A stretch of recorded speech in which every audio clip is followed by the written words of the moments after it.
Hi అండి. ఈరోజు వీడియోలో కోడిగుడ్డు మెంతికూర బుర్జీ ఎలా చేయాలో చూద్దాం. ఇది చాలా టేస్టీగా ఉంటుంది. చాలా సింపుల్గా చేసుకోవచ్చు. చిన్నపిల్లలకు కూడా నచ్చుతుంది. తప్పకుండా ట్రై చేయండి. ముందుగా మెంతికూరని రెడీ చేసుకోరండి. ఇలాంటి కట్టలు నేను ఒక 4 కట్టల వరకు తీసుకున్నాను.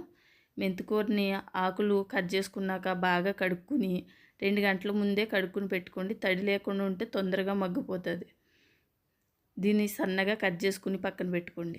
స్టవ్ వెలిగించుకుని కళాయి పెట్టుకుని కళాయి వేడెక్కినాక సిమ్లో పెట్టుకోండి. 4 స్పూన్ల వరకు ఆయిల్ వేసుకుని ఆయిల్ కాగినాక చిన్న టీ స్పూన్తో జీలకర్ర, 2 పచ్చిమిర్చి, 2 మీడియం సైజు ఉల్లిపాయలు చిన్న చిన్న ముక్కలుగా కట్ చేసి వేసుకుని కూరకు సరిపడా సాల్ట్ ఇక్కడే వేసేయండి. చిన్న టీ స్పూన్ సాల్ట్ వేసుకుని ఒకసారి కలుపుకోండి. ఇలా ఒకసారి కలుపుకుని మూత పెట్టుకుని ఉల్లిపాయలు మగ్గించుకోండి. ఇలా ఉల్లిపాయలు కొంచెం మగ్గినాక 1 స్పూను అల్లం వెల్లిపాయ పేస్టు, 1/2 స్పూన్ పసుపు వేసుకుని ఒకసారి కలుపుకుని మళ్ళీ మూత పెట్టి కొంచెం ఫ్రై అవనివ్వండి. ఇలా ఉల్లిపాయలు మగ్గినాక ముందుగా రెడీ చేసుకున్న మెంతికూరను ఇందులో వేసుకుని ఇలా కలుపుతూ ఉంటే మెంతికూర తొందరగానే మగ్గిపోతుందండి. ఇలా కొంచెంసేపు ఫ్రై చేసుకున్నాక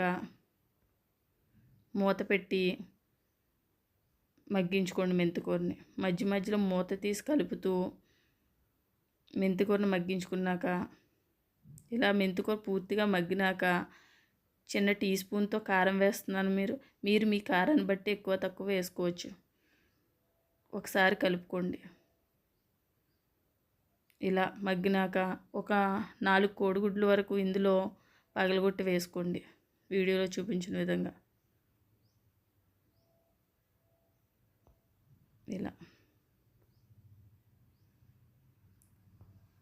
ఇలా వేసుకున్నాక మూత పెట్టి సిమ్లో పెట్టేసుకుని ఒక 5 నిమిషాల వరకు వదిలేయండి.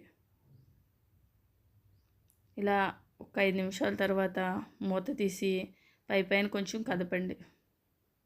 మళ్ళీ మూత పెట్టండి.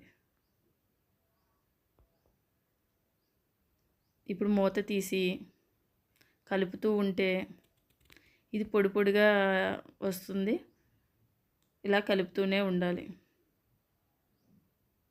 చాలా సింపుల్గా చేసుకోవచ్చండి. ఆకుకూర కాబట్టి హెల్తీ కూడా. తప్పకుండా ట్రై చేయండి. ఇది రోటీ రైస్లోకి బాగుంటుంది.